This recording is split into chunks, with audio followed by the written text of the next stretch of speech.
89.6 FM radio Rajkot. હવે રાજકોટ બોલશે, દુનિયા સાંભળશે. આ છે રાજકોટનું પોતાનું કોમ્યુનિટી રેડિયો સ્ટેશન. હું છું ઋષિ આપની સાથે.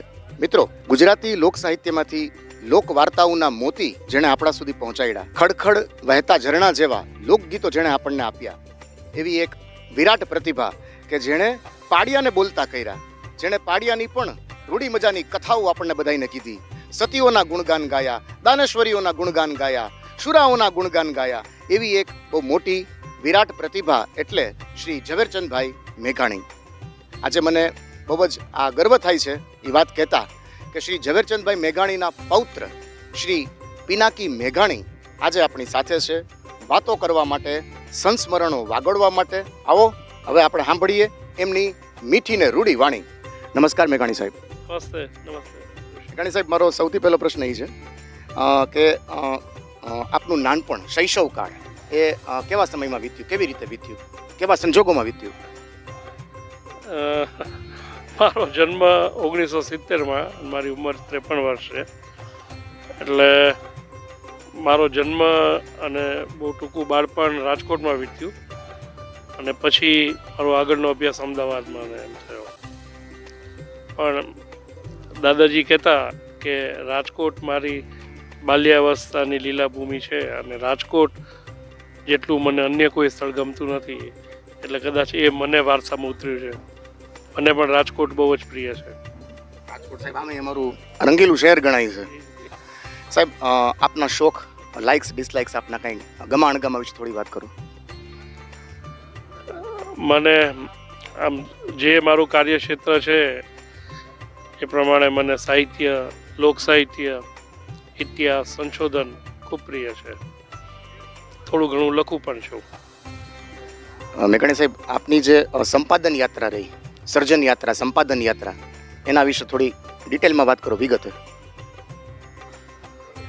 ઝવેરચંદ મેઘાણીનું તો સાહિત્ય અજરા અમર છે. 2000ની સાલમાં આપણે ત્યાં ઇન્ટરનેટ આવ્યું ત્યારે એક વિચાર આવેલો કે ઝવેરચંદ મેઘાણીના જીવન અને કાર્યનો વિસ્તૃત આલેખન ઇન્ટરનેટ પણ ઉપર ઉપલબ્ધ હોવું જોઈએ. અને હું પોતે કોમ્પ્યુટર એન્જિનિયરિંગનો ભણેલો, એટલે મેં એમના જીવન અને કાર્ય વિશે એક વેબસાઇટ બનાવી, ઝવેરચંદમેઘાણી.org. અને આના સંશોધન માટે હું ને મારા માતૃશ્રી, જે હવે આ દુનિયામાં યાદ નથી, અમે લગભગ ગુજરાત અને રાજસ્થાનમાં દાદાજી જ્યાં જ્યાં ગયા હતા ત્યાં લગભગ 5,000 કિલોમીટરનો પ્રવાસ કર્યો. અને એ વખતની જે માહિતી છે, જૂના ફોટોગ્રાફ્સ છે, એમના પોતાના કંઠમાં 21 ગીતો છે, એ બધું અહીંયા મૂક્યું. અને આનો વિસ્તાર થતો જ ગયો. આજે લગભગ વેબસાઇટમાં 2 GB જેટલો ડેટા છે. પછી વિચાર આવ્યો કે નવી પેઢીને, ખાસ કરીને આપણી પેઢીને હવે એ ઐતિહાસિક સ્થળો વિશે પણ ખૂબ રસ હોય છે. જેમ કે આજે તમે વિદેશમાં જાઓ તો ભાઈ શેક્સપિયર ક્યાં રહેતા હતા, ક્યાં લખતા હતા, એ સામાન્ય જનને ઇંતજારી એનું જોવાની હોય છે અને હજારો લોકો એમને ત્યાં આવે. પણ ઝવેરચંદ મેઘાણીના જે ઐતિહાસિક સ્થળો છે, જન્મથી લઈ એમનું જે કાર્યક્ષેત્ર હતું, જ્યાં એમને અવસાન પામ્યા, એ બધા સ્થળો વિશે પણ જાણવાની લોકોને ઇંતજારી હોય છે. એટલે આ બધા સ્થળોને જીવંત કરવાનો એક નવો પ્રયાસ શરૂ કર્યો અને ગુજરાત સરકાર સાથે રહીને એક રાષ્ટ્રીય શાયર ઝવેરચંદ મેઘાણી સર્કિટનું નિરૂપણ કર્યું. અને એ અંતર્ગત પ્રવાસન વિભાગ અને રમતગમત યુવા સાંસ્કૃતિક વિભાગ દ્વારા એમના અલગ અલગ સ્મૃતિ સ્થળો જીવંત સ્મારક તરીકે વિકાસ પામે એવો એક પ્રયાસ કરીએ છીએ. સૌપ્રથમ તો એમનું જન્મસ્થળ જે ચોટીલા છે, ત્યાં લગભગ ગુજરાત સરકાર દ્વારા 30 કરોડના ખર્ચે ભવ્ય સ્મારક થાય છે. એવી જ રીતે રાજકોટના સદર વિસ્તારમાં આવેલી ઐતિહાસિક રાષ્ટ્રીય શાયર ઝવેરચંદ મેઘાણી પ્રાથમિક શાળા નંબર 8, જ્યાંથી એમને 1901માં શાળા શિક્ષણનો આરંભ કરેલો, એ શાળાનો પણ જીર્ણોદ્ધાર કરી અને હમણાં જ ત્યાં સ્મૃતિ સ્થળ ખુલ્લું મુકાયું મુખ્યમંત્રીના હાથે. એવી જ રીતે અત્યારે જે ત્રીજો જે કાર્ય થઈ રહ્યું છે એ એમની શૌર્યભૂમિ ધંધુકા, જ્યાં 1930ની આઝાદીની લડત વખતે ઝવેરચંદ મેઘાણીને ખોટી રીતે રાજદ્રોહના આરોપસર ધરપકડ કરીને ત્યાં રજૂ કરાવેલ, પણ એમને પોતાનો બચાવ કર્યો નહીં, પણ પોતાનું સિંધુડા જે સંગ્રહ છે એનો કાવ્ય ગાયું, હજારો વર્ષ જૂની અમારી વેદનાઓ. અને ન્યાયાધીશ ઈસાણી અને એ વખતે ત્યાં અદાલતમાં ઉપસ્થિત હજારોની માનવમેદની સહિત સૌની આંખો આંસુ ભીની થઈ ગઈ. આ જે ઐતિહાસિક સ્થળ છે એનો પણ લગભગ 7.5 કરોડના ખર્ચે જીર્ણોદ્ધાર વિકાસ થઈ રહ્યો છે. એ પણ એકાદ મહિનામાં ખુલ્લું મુકાઈ જશે. અને હવે આગળ જ્યાં બોટાદમાં જે એમના જીવનનો અંતિમ દસકો રહ્યા અને જ્યાં એમને અંતિમ શ્વાસ લીધા એ જગ્યા પણ ખૂબ જ અગત્યની છે, એટલે ત્યાં પણ સ્મારકની વિચારણા થઈ રહી છે. એટલે એક આ સર્કિટ છે. પછી દરેક જગ્યાએ તો મોટા સ્મારકો કરવા શક્ય નથી, એટલે એમના જે નાના નાના સ્મૃતિ સ્થળો છે ત્યાં પણ ઝવેરચંદ મેઘાણીનો જે ઇતિહાસ હોય એ આલેખથી લગભગ 4.5 બાય 3.5 ફૂટની કાળા ગ્રેનાઇટની કલાત્મક તકતીની પણ સ્થાપના કરીએ છીએ મેઘાણી તકતી તરીકે. એટલે નાના ગામમાં પણ લોકો જાય, જેમ કે નાનું ગામ છે સુદામણા, જ્યાં એમને સૌરાષ્ટ્રના રસદારમાંથી કાનિયા ઝાપડાની વાત લખી, પણ દુર્ભાગ્યવશ અત્યારે એવું હોય છે કે સ્થાનિક લોકોને પણ ઇતિહાસનો ખ્યાલ નથી હોતો. એટલે કાનિયા ઝાપડાનો જે પાળીઓ છે ત્યાં આખી એક મેઘાણી તકતી મૂકી છે, જ્યાં આખો ઇતિહાસ આલેખાયો છે.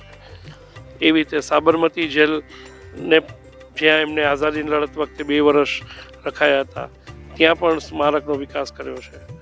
એટલે આવું, અને એક એવી આશા છે, શ્રદ્ધા છે કે નવી પેઢી આ બધા સ્થળોએ આવશે અને આપણી ગૌરવવંત સંસ્કૃતિ સાહિત્યની મામૂલી વિરાસતથી વધુ નિકટથી પરિચિત પ્રેરિત થશે અને એમનામાં રાષ્ટ્રભાવનાની પણ જાગૃતિ થશે એવી શ્રદ્ધા છે.